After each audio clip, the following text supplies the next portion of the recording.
साथियों, यदि आपकी जन्म पत्रिका में भी कोई भी ग्रह नीच राशि के होकर के विराजमान है, तो आपके लिए ये जानना समझना नितांत आवश्यक है कि वो किस प्रकार की परेशानी दे सकते हैं। जी हाँ, परेशानी, क्योंकि नीच राशि में गया हुआ जो ग्रह है वो अशुभ परिणाम देने के लिए बाध्य हो जाता है। ये हमारे सारे जो शास्त्रीय ज्योतिष शास्त्र के ग्रंथ है उसमें स्पष्ट लिखा हुआ है। उसका बल कम नहीं होता, बल तो उतना ही रहता है, लेकिन वो नीच राशि का ग्रह अशुभ परिणाम प्रदान करता है। साथियों, मेरा आपसे निवेदन केवल इतना है कि आप जब भी एपिसोड देखें तो अपनी जन्म पत्रिका अपने समक्ष रख करके फिर ये एपिसोड देखें, ताकि जो पूरी बात है वो गहराई से और लॉजिकल ढंग से आपको समझ में आ जाए। तो मेरे बहुत ही प्रिय और बेहद सम्मानित साथियों, हृदय की असीम गहराइयों से अभिनंदन, बहुत बहुत हार्दिक स्वागत। साथियों, आज इस खास एपिसोड में हम चर्चा करेंगे कि तुला लग्न की जन्म पत्रिका में स्वयं शुक्र देव जो कि लग्नेश बनते हैं, यदि वो भी नीच राशि में जाकर के विराजमान हो जाए तो कैसे और कौन कौन से वो अशुभ परिणाम प्रदान करते हैं। यदि अभी तक आपने अपने लग्न और अपने ग्रह से संबंधित एपिसोड नहीं देखा है तो यहाँ आई बटन में आपको उसका लिंक मिल जाएगा, जाकर के जरूर देखें, समझें और जानें। तो साथियों, ये रही तुला लग्न की एक जन्म पत्रिका और 7 नंबर से ही जन्म पत्रिका का प्रारंभ होता है। स्वयं शुक्र लग्नेश बनते हैं और यदि वो इस 12th हाउस में लग्न कुंडली में जन्म कुंडली में विराजमान है तो हम कहते हैं कि वो नीच राशि में जाकर के विराजमान हो गए। अब अपने कारकत्व से संबंधित वो अच्छे रिजल्ट नहीं देंगे, वो योग कारक भी बिल्कुल नहीं रहे। आप स्वयं अपने अनुभव से इसको पहचानेंगे। क्या करेंगे वो कि ऐश्वर्य के, वैभव के, भौतिक सुखों के, सुविधाओं के, शारीरिक सुखों के कारक हैं, ये सब से वंचित करने का कार्य करते हैं। और ये सारी चीजें यदि अवेलेबल है भी तो व्यक्ति उसका उपभोग कभी भी नहीं कर पाता। ठीक है, ये तो हो गई पहली बात।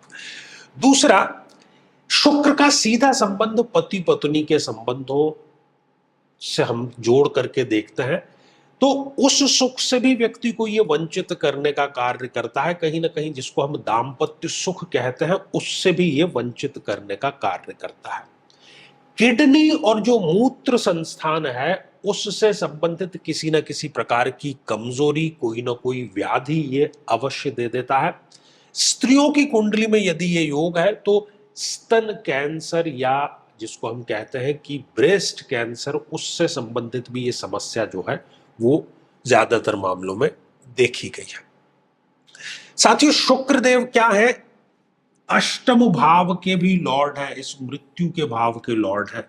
तो ससुराल पक्ष से कभी भी व्यक्ति का संबंध ठीक नहीं रहता है।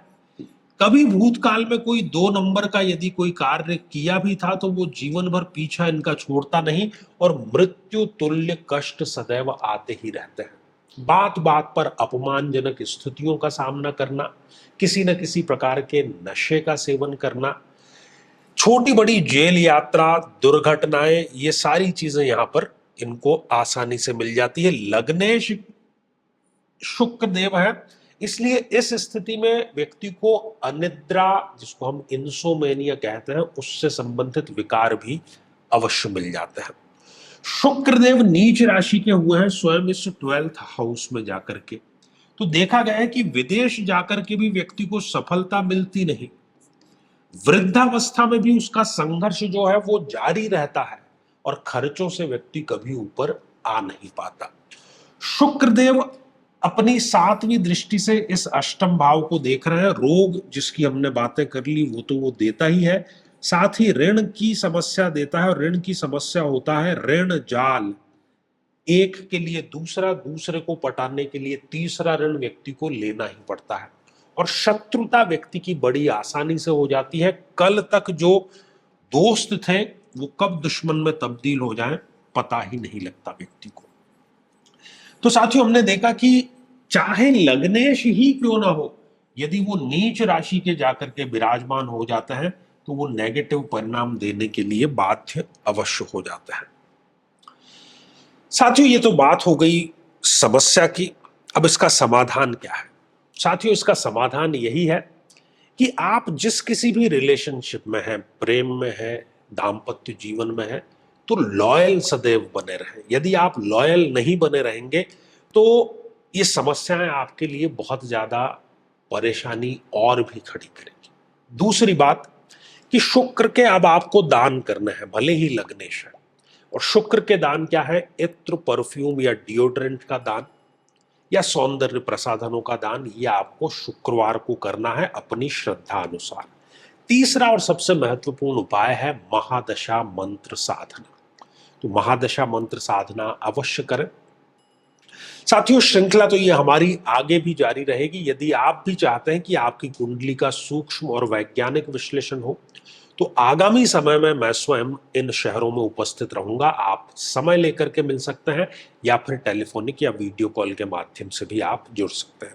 और यदि आप चाहते हैं कि आपके किसी एक प्रश्न का निःशुल्क मार्गदर्शन किया जाए, जो कि हमारे इसी चैनल पर प्रति शनिवार दोपहर 3 बजे हम खास लाइव कार्यक्रम लेकर के आते हैं, लेकिन उस कार्यक्रम में अपने कमेंट को शामिल कराने के लिए आप हमारे इस वीडियो को हाइप कीजिए और उसका जो स्क्रीनशॉट है वो दिए गए व्हाट्सएप नंबर पर भेज दीजिए। तो इसी मंगल कामना के साथ में कि आप सभी स्वस्थ, समृद्ध और शांतिपूर्वक जीवन व्यतीत करें। नमस्कार।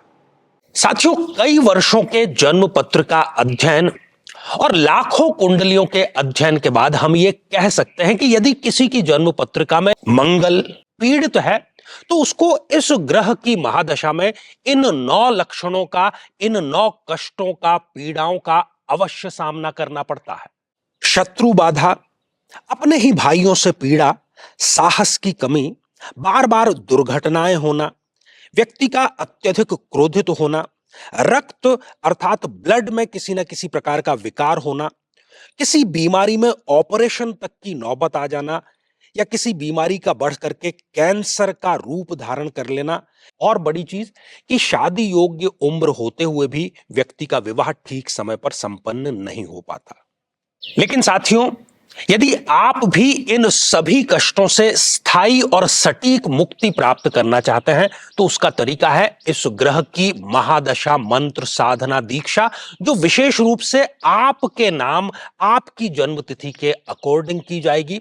और गुरु दीक्षा के माध्यम से अभिमंत्रित माला भी आपको प्रदान की जाएगी, ताकि न केवल ये सारे कष्ट दूर हों बल्कि ये पूरी की पूरी महादशा आपके लिए शांतिदायक और सुख समृद्धिदायक साबित हो।